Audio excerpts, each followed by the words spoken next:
Pour revenir sur la question des salaires.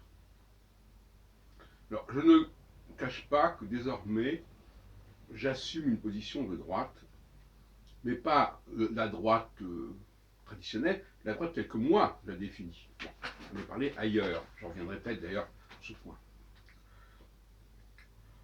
Les enfants sont des assistés, on est d'accord là-dessus.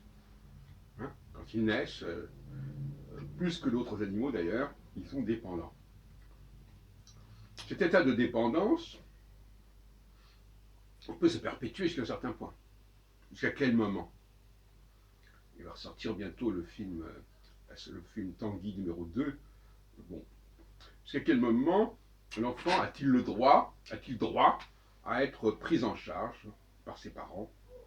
Et ses parents étant eux-mêmes, je veux dire, ils reçoivent des allocations, hein, les parents reçoivent des allocations, donc ils sont allocataires en tant que parents. Et ensuite, ils n'auront pas à payer la santé, les universités, etc. Donc ils sont aidés. Les salariés sont également aidés. Là, il y a un débat. Le problème du chômage, le fait que progressivement, il y a un certain nombre de jobs qui ne pourront pas se faire en raison du progrès numérologique, de la numérique, de l'informatique, de la technique, etc. Donc, il y a cela. Et puis, avec la question de l'impôt à la source, les salaires, les gens n'auront même plus à payer leurs impôts, puisqu'ils seront déduits de leur salaire. C'est comme si le salaire incluait déjà l'impôt. Donc, toute cette population de gens qui sont salariés ne payent pas l'impôt, en fait. Ils le payent, mais ils le payent sans le payer, quelque part, puisque cet impôt, il est déduit. Ce qui veut dire qu'ils n'ont pas la liberté de payer ou de ne pas payer l'impôt. D'accord là-dessus.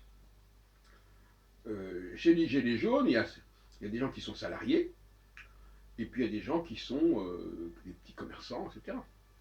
Ce n'est pas la même population. Le salarié, il ne paye pas l'impôt, on lui prélève une certaine somme sur son salaire, ce qui fait que le salaire, son salaire, il est réellement, il est ce qu'il est, puisqu'on aura pris sur ce salaire un impôt, mais en réalité, le salaire, il inclut déjà le fait qu'on lui prenne l'impôt. Donc la personne, elle ne paye pas l'impôt, elle est payée, elle a son salaire, et son salaire, il est net, enfin, il ne comporte pas l'impôt, puisqu'il est, il est déjà, on a déjà déduit cet impôt.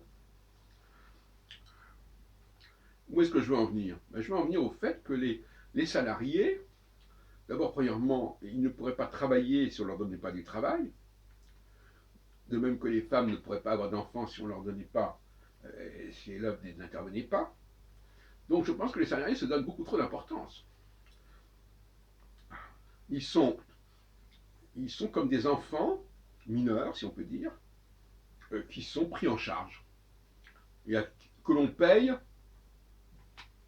pour faire des choses que l'on pourrait faire autrement, éventuellement, et qu'on fera autrement par la suite. Donc je pense qu'il faudrait quand même qu'il ne dépasse pas les bornes. Alors il y a toute une idéologie. Alors on nous parle de réalité. Alors d'abord la réalité, j'en ai déjà parlé à plusieurs reprises, la réalité, elle est faussée par un certain nombre de choses qui se produisent. Hein? Alors il faudrait dégager ce qui est la réalité et puis des interventions sur cette réalité. Et ces interventions sur cette réalité, pour moi, ne font pas partie de la réalité. En tout cas, c'est une réalité rajoutée, on peut dire, voire même corrompue. Donc, effectivement, oui, il y a une forme de ruissellement de toute façon. Et les gens donnent du travail. Il y a des gens qui donnent du travail à d'autres personnes. Ils donnent, je dis bien donnent. Alors, ils ont reçu des choses et ils donnent du travail. De la même façon que si je reçois quelqu'un, je lui donne l'hospitalité. Bon.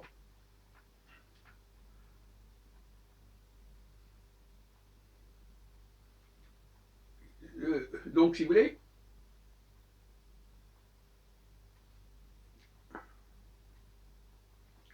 les gens d'en bas sont assistés. Et s'ils veulent eux-mêmes assumer leur propre travail sans être salariés, ils peuvent le faire. Donc il faudrait quand même remettre les choses à plat, hein, sur ce point. On est dans une situation de l'enfance, voilà. Les gens d'en bas, ils sont dans l'enfance. Le salarié, c'est quelqu'un qui est un allocataire, de toute façon. C'est une question de langage. Et d'ailleurs, la différence, je suis tout à fait d'accord pour que les allocataires, quels qu'ils soient, travaillent, hein, donnent du temps, et le salarié, finalement, il donne du temps. Et il est payé aussi. Il n'y a pas une différence énorme entre le salarié et le locataire. La seule différence, c'est que dans un cas, l'allocataire salarié doit impérativement fournir un travail, et donc du temps. Dans notre cas, il y a des allocataires qui jusqu'à présent, mais ça va changer, n'ont pas à donner du temps.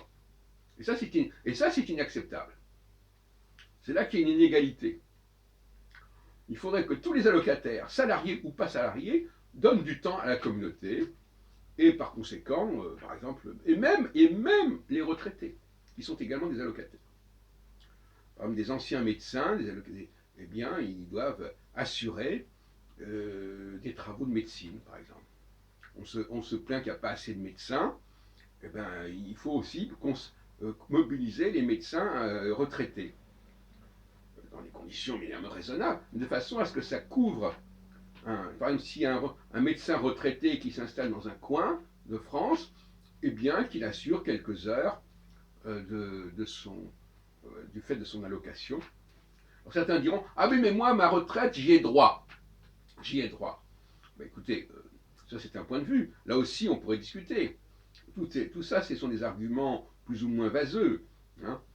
Le fait est que la personne ne travaille pas et qu'elle reçoit de l'argent.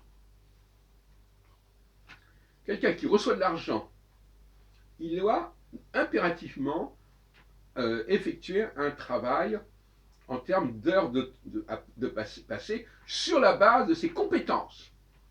Il n'est pas acceptable, évidemment, qu'on demande à quelqu'un de faire des travaux qui ne sont pas de sa compétence. Il faut qu'il fasse des choses qu'il connaît, qu'il sait faire, peut-être pas forcément dans le métier qu'il a connu dans sa vie professionnelle. Il y a des gens qui ont des talents qui ne sont pas ceux qu'ils ont pu exercer au cours de leur vie. Je suis tout à fait d'accord là-dessus. Ce que j'appelle l'économie de proximité. Voilà, quelqu'un est quelque part, il vit quelque part, il doit, du moment qu'il est allocataire d'une manière ou d'une autre, de toute façon, il y a une contrepartie en termes de temps passé. Le temps, c'est fondamental. Moi par exemple, je sais faire de la musique, je sais composer, on peut me demander du temps. Moi, ça ne me coûte rien, de toute façon, je le fais. J'aime bien faire de la musique. Bon. On fait des choses qui nous plaisent, et à partir de ce moment-là, bon voilà, et en contrepartie, ben, on passe du temps à faire ça. Il ne s'agit pas du tout du travail contraint, vous faites un boulot, on vous paye. L'aliénation consistant à être payé pour faire des choses qu'on n'a pas envie de faire et qu'on ne sait pas bien faire, ça c'est inacceptable. En revanche, être allocataire et faire quelque chose qu'on sait faire est dans la proximité, qui ne nous coûte rien en termes de déplacement, qui ne nous coûte rien en termes de travail, parce que c'est quelque chose que nous savons faire, c'est tout à fait nécessaire. En conclusion, le salarié est un allocataire. Comme tous les allocataires, nous sommes une société d'allocataires, il n'y a pas que ça. Il y a tous les gens qui sont en bas de l'échelle sont des allocataires, et en haut, il y a effectivement des gens, peu nombreux, une minorité, qui, elle, alimente tout le système. Voilà. C'est le ruissellement. Et il faut bien comprendre que c'est une minorité. C'est une minorité. Ce sont les chefs d'entreprise, ce sont les chercheurs, ce sont les inventeurs, ce sont eux qui créent de la richesse, et certainement pas les allocataires. Ça, on peut appeler ça un discours de droite si on veut.